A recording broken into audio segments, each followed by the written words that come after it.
चलिए अब एक खास चर्चा की बात करते हैं। हम बात करेंगे एक ऐसे दौर की जिसे अक्सर आराम का समय माना जाता है, लेकिन कई बार ये नई शुरुआत का एक मौका भी बन सकता है। जी हाँ, रिटायरमेंट के बाद करियर की प्लानिंग। क्या आप जानते हैं कि अब रिटायरमेंट का मतलब हमेशा काम से छुट्टी नहीं होता है। कई लोग इस मोड़ पर नया पेंशन के लिए प्रबंध करते हैं, नई पेंशन प्लान खोजते हैं, फ्रीलांसिंग करते हैं, कंसल्टिंग शुरू कर लेते हैं या फिर पार्ट टाइम नौकरी भी चुनते हैं। कुछ लोग तो अपनी खुद की जो है छोटा मोटा बिजनेस भी अपना खुद का वो शुरू कर लेते हैं। अब इस चर्चा में हम कुछ अहम पहलुओं पर बात रखने वाले हैं, चर्चा करने वाले हैं। सबसे पहले तो रिटायरमेंट के बाद नौकरी करने की ज़रूरत आखिर क्यों महसूस होती है? किन सेक्टर्स में सीनियर सिटीजन्स के लिए अब अवसर हैं? पैसों के साथ साथ मानसिक संतुलन और सामाजिक जुड़ाव की अहमियत आखिर क्या होती है? क्या ऐसे काम चुनें जो पेंशन से जुड़े या केवल आर्थिक ज़रूरत को ही पूरा करें? और सबसे ज़रूरी, ऐसी नौकरी या काम कैसे चुनें जो आपकी उम्र, सेहत और अनुभव के अनुकूल हो? इसी पर विस्तार से बातचीत करते हैं और हमारे साथ जो है खास मेहमान भी जुड़ गए हैं और इन्हीं से तारुफ भी कराएंगे। Aditya Narayan Mishra, MD CEO CHR services, Vinayak Sapre, financial coach, doctor Pratibha Jain, CEO AG abroad consulting. आप सभी का स्वागत है हमारी इस बेहद खास पेशकश में। तो प्रतिभा जी, वॉरेन बफेट भी रिटायर हो चुके हैं, हालांकि वो अपने फर्म के चेयरमैन बोर्ड पर तो हैं, कमाई तो उनकी जारी है। खैर, उनकी कमाई की तो हम क्या ही बात करें, दुनिया के सबसे लोकप्रिय और one of the most successful investors की हम बात कर रहे हैं। लेकिन देखिए, सीख तो आपको कहीं से भी मिल जाती है और आजकल का दौर तो ऐसा है प्रतिभा, जहाँ पर हम अलग अलग तरह के फंडे रिटायरमेंट को लेकर आए दिन सुनते रहते हैं। कभी फायर हो जाता है, कभी अर्ली रिटायरमेंट हो जाता है। मूल बात यही है कि रिटायरमेंट जो है आज की तारीख में एक ऐसा ही शब्द रह गया है जहां पर आप एक नौकरी छोड़ रहे हैं, आप नौकरी छोड़ रहे हैं, आप वो नौकरी में 60 साल तक नहीं रुकना चाहते हैं। क्या हमारा समझना सही है? क्योंकि इस रिटायरमेंट की फेज जिसको हम अभी चर्चा हम कर भी रहे हैं, इसको हम सेकेंड इनिंग के तौर पर भी देख रहे हैं। उसको हम एक एक एंगल उसका हम वैसे भी ले रहे हैं। सेकेंड इनिंग उन लोगों के लिए ज़्यादा सही बैठता है जो मेरे ख्याल से 60 के बाद कुछ करने की बात कर रहे हैं। लेकिन रिटायरमेंट एज अ फिनोमिना, प्रतिभा, कितना बदला है इन रीसेंट टाइम्स? रिटायरमेंट एकदम बदल गया है क्योंकि आज 60-65 साल के लोग अपने आप को ओल्ड नहीं समझते हैं। वो इनफैक्ट आई फील कि रिटायरमेंट एज अब कुछ रही नहीं गई है, क्योंकि दे आर एक जैसे होता है ना, तब उनमें डिसिप्लिन आ जाता है, उनमें काम करने की लगन होती है, इंटेलिजेंस होती है, एक एक जो यूथनेस जो हमें एक for lack of a better word, वो एक्चुअली 60 प्लस में सबसे ज्यादा होती है। उनमें एक नई ऊर्जा होती है कि भी अब उनको समझ में आता है कि वर्ल्ड कैसे चेंज हो रहा है और हमें अपने ऑर्गेनाइजेशन को और खुद को कैसे चेंज करना है। तो जो सेकंड इनिंग्स है, जो पहले लगता था कि स्लो एंड स्टेडी कुछ काम कर लो, अब जो एटलीस्ट जो हम लोग जो मिल रहे हैं वो और भी अच्छा काम कर रहे हैं, क्योंकि वो अब खाली पैसों के लिए नहीं कर रहे हैं, एक फुलफिलमेंट के लिए कर रहे हैं। एक जो पुराने एक शौक है या एक मन में एक चुभन सी रह जाती है, यार पैसा तो बहुत कमा लिया बट कुछ किया नहीं, एक इम्पैक्ट करने की एक इच्छा होती है। तो आज की तारीख में जब हम कॉर्पोरेट सोशल रिस्पॉन्सिबिलिटी देखते हैं, जो एक गवर्नमेंट ने एक बनाया है, एक रूल कॉर्पोरेट का, वो एक इतना बड़ा एक कैनवस बन गया है जिसमें लोग अपना हुनर, अपना तजुर्बा, अपनी इंटेलिजेंस, जो भी उन्होंने इतने सालों के काम से जोड़ी है, उसका सही उपयोग हो सकता है और इम्पैक्टफुल उपयोग हो सकता है। चाहे वो आज हम देख रहे हैं, एक हॉस्पिटल में मैं गई, वहां पर जो चीफ एडमिनिस्ट्रेशन ऑफिसर था, तीन थे, एक रिटायर्ड प्रिंसिपल थी, एक रिटायर्ड आर्मी के थे और एक रिटायर्ड फार्मा कंपनी के थे। एंड तीनों बखूबी काम कर रहे थे और इतनी एफिशिएंटली वो हॉस्पिटल चल रहा था कि मन कर रहा था, वाह ये काम हुआ ना। तो ये अब रिटायरमेंट की जो सेकंड इनिंग्स है, sometimes can become really fulfilling. पहले अपने बहुत मजबूरी में काम करते हैं, पैसे के लिए करते हैं, एक रिस्क लेने की एक हिम्मत नहीं होती है। अब फ्रीडम भी है और अपॉर्च्युनिटी भी है और इज्जत भी फ्रीडम है। है, मौका है और आपका तजुर्बा भी है जो यहाँ पर बहुत लोगों के काम आ सकता है। लेकिन विनय कि हर किसी के केस में संभव नहीं है। हम भारत की बात कर रहे हैं, भारत में हर तबके का इंसान रहता है और हर तरह के इकोनॉमिक स्टेटस के दर्शक की हम बात कर रहे हैं। अगर जो आपने प्लानिंग कर रखी है अपने रिटायरमेंट के बाद की, तब तो आपको पैसों की बिल्कुल ज़रूरत नहीं होगी। लेकिन अधिकतर समय यही पाया गया है विनायक, जहाँ पे रिटायरमेंट बस एक जुमला ही रह जाता है कि सुकून भरा है। आधी ज़िंदगी तो उन्होंने लोन काटते काटते चुकाने में जो है वो निकाल दी है, बच्चों की पढ़ाई लिखाई उनकी शादी में निकाल दी है। हालात कई बार ऐसे हो जाते हैं कि 60 की उम्र तक भी आपके ऊपर लोन रहता है, आपके ऊपर कर्ज रहता है, कुछ नहीं तो घर तक नहीं बना होता है बहुत सारे लोगों का, उसको लेकर भी एक पर्सनल लोन चल रहा होता है। हर किसी की स्थिति ऐसी नहीं है जो वो अपने कामकाजी जीवन का अनुभव का इस्तेमाल करके 60 साल के बाद नौकरी करना चाहे। कई लोगों के लिए विनायक ये विवशता होती है क्योंकि पैसों की ज़रूरत होती है और क्योंकि फाइनेंशियल प्लानिंग नहीं की है, उनको इस तरह जीना पड़ता है। आपने सही बात कही और ये एक्चुअली बहुत गंभीर विषय है। सबसे पहले तो थैंक यू, आपने मुझे यहाँ पे बुलाया आज इस विषय के लिए।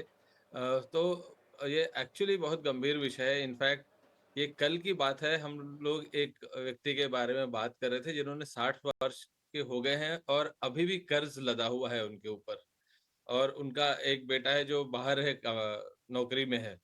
तो कहीं न कहीं वो एक तरीके से डिपेंडेंट है। उसका एक कारण जो मुझे बहुत ज़रूरी लगता है, कविता के, हमारे पहले की पीढ़ी, और मैं जब बात कर रहा हूँ हमारे पहले की, मतलब हम या आज जो लोग 60 साल के हैं, 60-61 साल के हैं, उन्होंने ना अपने उनके पहले की जो पीढ़ी थी, उनको इस तरह से जूझते हुए नहीं देखा है।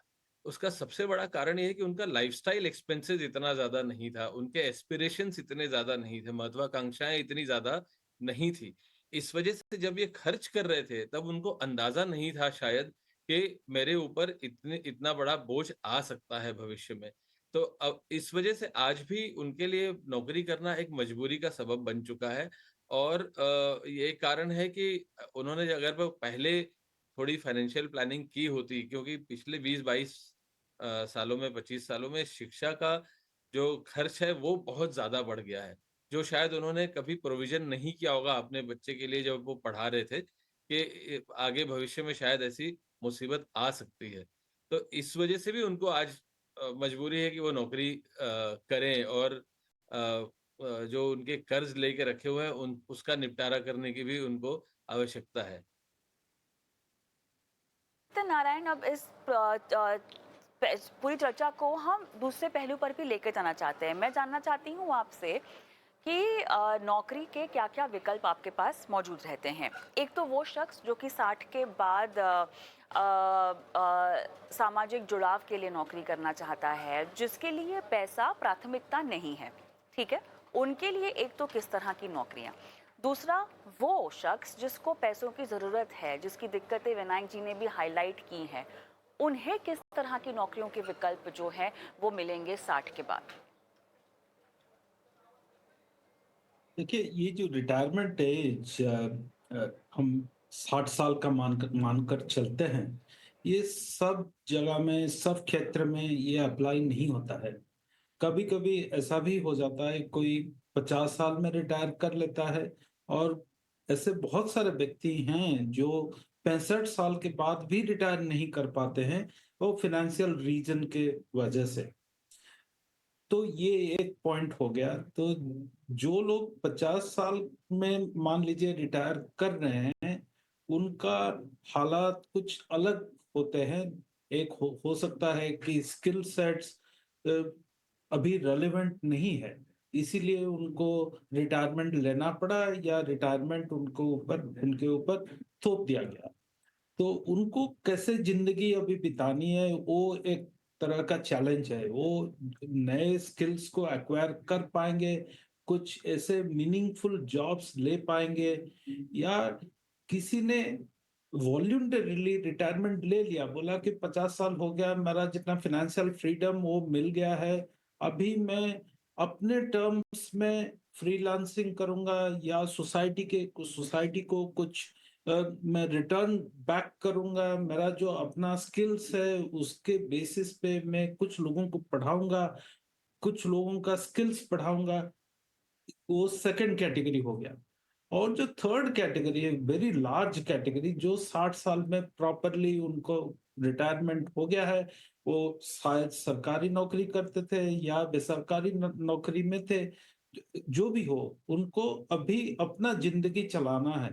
तो एक तो है, आपने जैसा बताया कि सोशल नीड्स होता है, मीनिंगफुल रहने के लिए, लोगों से कनेक्टेड रहने के लिए कुछ काम करना पड़ेगा, तो उसके लिए बहुत सारे कंसल्टिंग असाइनमेंट्स रहते हैं, फ्रीलांसिंग अपॉर्चुनिटी रहते हैं, टीचिंग अपॉर्चुनिटी रहते हैं।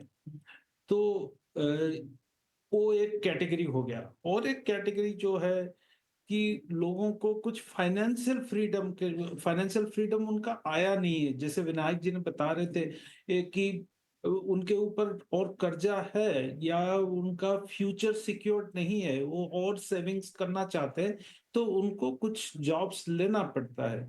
तो उसके लिए जो कंसल्ट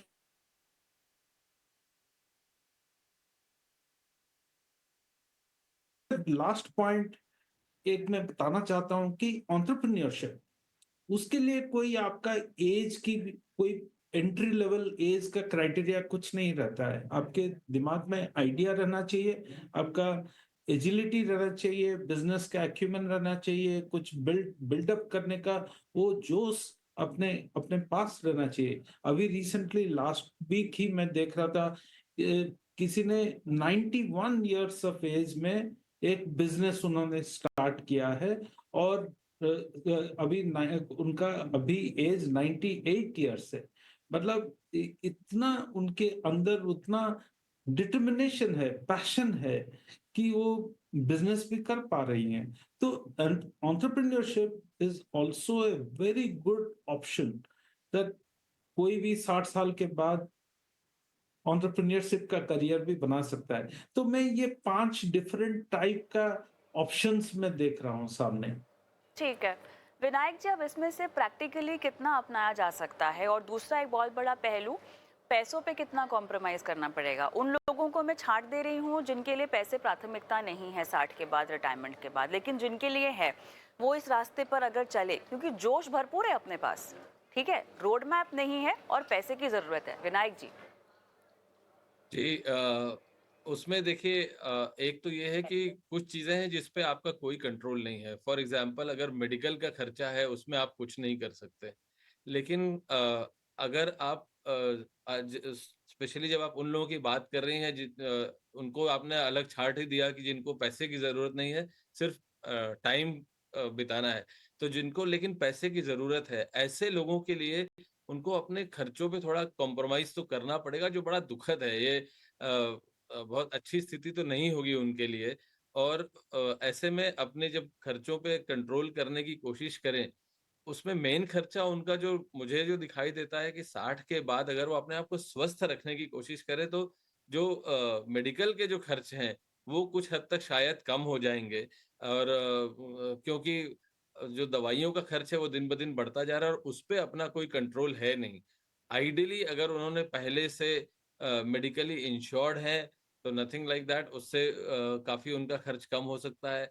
बाकी जो रिटायरमेंट के बाद के खर्चे हैं, वो खर्चे ज़्यादा से ज़्यादा क्या हो सकते हैं, अगर पेंशन मिल रही है तो काफ़ी हद तक वो कवर हो जाते हैं, लेकिन अगर पेंशन नहीं है, ऐसे में उनकी डिपेंडेंसी उनके जो भी उन्होंने बचा के रखे हुए हैं, उस पे है। और एक इम्पोर्टेंट चीज़ ये है, जो मैंने अक्सर देखी है इवन मुंबई जैसे शहर में भी, कि लोग लिक्विडिटी को इम्पोर्टेंस नहीं देते हैं। 60 साल के बाद जैसे-जैसे, मैं तो कहता हूँ कि 50 के बाद जैसे-जैसे आपकी उम्र बढ़ती चली जाए, 50 के बाद आपको फाइनेंशियल एसेट्स की तरफ बढ़ना चाहिए ज़्यादा, बजाय रियल एसेट्स में रखने के। ताकि जब ज़रूरत पड़े, तब वो पैसा आप पार्शियली निकाल सकें। फाइनेंशियल एसेट की एक बहुत इम्पोर्टेंट चीज़ जो लोग भूल जाते हैं, वो ये है कि आप पार्शियल विथड्रॉल भी कर सकते हैं, जो कि बहुत, बहुत ही स्ट्रॉन्ग पॉइंट है फाइनेंशियल एसेट का। तो पोस्ट रिटायरमेंट जब आप डिपेंडेंट हैं, तो ऐसी उस पैसे का ऐसा सदुपयोग करिए कि एक तो खर्चों में कॉम्प्रोमाइज करना पड़ेगा, वो दुखद है, लेकिन दूसरी चीज कि जो उस पैसा इस तरह से रखें कि वो आपके समय में काम आए, अपने दिमाग को और अपने शरीर को एक्टिव रखें, ताकि आप बीमारियों से ज्यादा जितना अधिक से अधिक दूर रह सकते हैं उतना रहे, क्योंकि वो जो एक खर्चा है उस पे अनफॉर्चुनेटली दुर्भाग्यवश किसी का कोई कंट्रोल है नहीं। बिल्कुल। 60 के बाद अपनी हेल्थ का आपको ख़्याल रखना और अपनी हेल्थ से जुड़े निवेश में बने रहना, जिसमें हेल्थ इंश्योरेंस और तमाम तरह की सुविधाएं बहुत ज़रूरी होती है। लेकिन एक बहुत बड़ी चीज़ जो चर्चा में सामने निकल कर आई है, वो है अपग्रेडिंग और अपस्किलिंग। प्रतिभा, कितना महंगा होता है अपने आप को अपग्रेड करना और अपस्किल करना, ज़रा बताइए। मेडिकल खर्च भी हमारे पास है, जोश हमारे पास बहुत ज़्यादा है प्रतिभा, लेकिन जोश से घर नहीं चलता, ठीक है। अब आप तीनों एक सुर में कह रहे हैं कि अपग्रेड करना चाहिए, अपस्किल करना चाहिए, क्योंकि आपने भले ही 60 साल में एक क्लर्क की नौकरी की है, 60 साल के बाद अगर उसमें भी फ्रीलांसिंग करना चाहेंगे तो इनोवेशन की ज़रूरत होगी, है ना। कितना सस्ता और कितना महंगा होगा? दोनों चीजें हैं। कई कोर्सेज फ्री भी हैं। अगर कोई ऑनलाइन सीखना चाहता है तो Harvard, Stanford, some of the best universities अपने कोर्सेज ऑनलाइन दे रहे हैं। एआई कैसे आप हर डिसिप्लिन में ऐड कर सकते हैं, तो बहुत कोर्सेज फ्री भी है। पर उसके लिए आपको फ्री लगता है कि बड़ा आसान होता है, पर उसमें बहुत लगन और डिसिप्लिन से सीखने की जरूरत होती है। उसके अलावा एक जो बड़ा एक नई चीज उभर के आई है, जितने हमारे इंस्टीट्यूट्स ऑफ एक्सीलेंस है, आईआईटीज ले लीजिए, आईएम्स ले लीजिए, जितने मैनेजमेंट इंस्टीट्यूट्स हैं, सब ने एक नई चीज 3 वीक्स 3 मंथ्स का नया एक शुरू किया है दौर, which is upgrading for executives. 20 साल के ऊपर जिन्होंने काम कर लिया है, वो लोग अपने आप को अपस्किल करने के लिए रेजिडेंशियल भी कर सकते हैं, 3 हफ्ते का प्रोग्राम भी कर सकते हैं, हाइब्रिड भी कर सकते हैं। और एक बहुत अच्छा विकल्प हर एक इंस्टीट्यूट ने शुरू किया है, जो अपस्किलिंग में इतना महंगा भी नहीं है। और आपके जैसे लोगों के साथ जब आप बैठते हैं तो आपको बहुत मोटिवेशन होती है, दैट ओ इतना मुश्किल भी नहीं है। दूर बैठ के थोड़ा मुश्किल लगता है, अरे यार एआई कैसे सीखूं, बट जब आप दूसरों को देखते हैं तो एक आसान लगता है। एंड प्रोफेसर्स के सामने आमने बैठने से बड़ा एक इजी मेथड ऑफ अपस्किलिंग हो गया है। तो उसके बाद आप ऑनलाइन सीखते चले जाइए। और मैं तो कहती हूँ रिटायरमेंट के पहले ही ये आदत डाल लेनी चाहिए कि हर साल आप कुछ ना कुछ ऑनलाइन सीखने की अगर आदत पड़ जाती है, तो रिटायरमेंट के बाद ये मुश्किल नहीं होता। जैसे हम और चीजों की प्लानिंग करते हैं पोस्ट रिटायरमेंट, ऐसे लर्न टू लर्न ये भी एक बहुत इम्पोर्टेंट मेरे हिसाब से स्किल है, जो जितने यंग उम्र में आदत डाल लीजिए ऑनलाइन लर्निंग की, फिर ये बहुत सस्ता है, फ्री भी है, बट उसमें लगन और एक स्किल की जरूरत है, लर्निंग टू लर्न। अगर ये आदत पड़ जाती है, then I think this is a safety net for all retirees. आप कुछ भी सीख सकते हो इस वक्त ऑनलाइन जाके, बट एक मेंटल एक एटीट्यूड जो है वो होना जरूरी है। और सेकेंडली, एक दफा स्किल हो गया, इस वक्त गवर्नमेंट ने भी बहुत पॉलिसीज निकाली हैं जो एक सेकेंड प्रॉपर आपको एक इनकम देती है। यूनिवर्सिटी में आप पढ़ा सकते हैं इस वक्त। पहले होता था कि भी पीएचडी की जरूरत है, आज प्रोफेशनल्स जिनका 20 साल से ऊपर तजुर्बा है, वो पढ़ा सकते हैं अपने डिसिप्लिन में। एंड ये एक इनकम, रेगुलर इनकम जनरेट करती है। और स्टेट और प्राइवेट यूनिवर्सिटीज अब अच्छा पैसा देते हैं आपके आपके हुनर के लिए और आपकी स्किल के लिए पढ़ाने में। एंड ये एक प्रॉपर लेक्चररशिप की पोजीशन है, तो उसमें एक सिक्योरिटी भी है, रेगुलरिटी भी है। पैसा बहुत ज्यादा नहीं होगा, बट एक रेगुलर इनकम आप बांध सकते हैं। ट्रेनिंग, कंसल्टिंग, आज या जितने यंग लोग होते हैं जो आपके सेक्टर को ज्वाइन करना चाहते हैं, वो भी आपसे सीखने के लिए आपको पैसे देने को तैयार है। तो आप अपने हुनर और अपने एक्सपीरियंस को आप अगर मेंटरशिप कंसल्टेंट भी बनाए, तो भी उसकी एक बहुत ज्यादा कीमत भी है और एक रेगुलर इनकम भी जनरेट हो सकती है। तो ऐसा नहीं है कि आपको एक बंधे हुए नौकरी ही जरूरी है। अगर वो जरूरी है तो आपके पास बहुत विकल्प हैं। आप पार्ट टाइम टीचिंग कर सकते हैं, मेंटरिंग कर सकते हैं, एंड अगर आप एंटरप्रेन्योर हैं तो उसके तो बहुत ही बट अपस्किलिंग के लिए आप आईआईएम्स, आईआईटीज सब ने शुरू कर दिया है, हर कॉलेज शुरू कर रहा है what we call continuity of learning.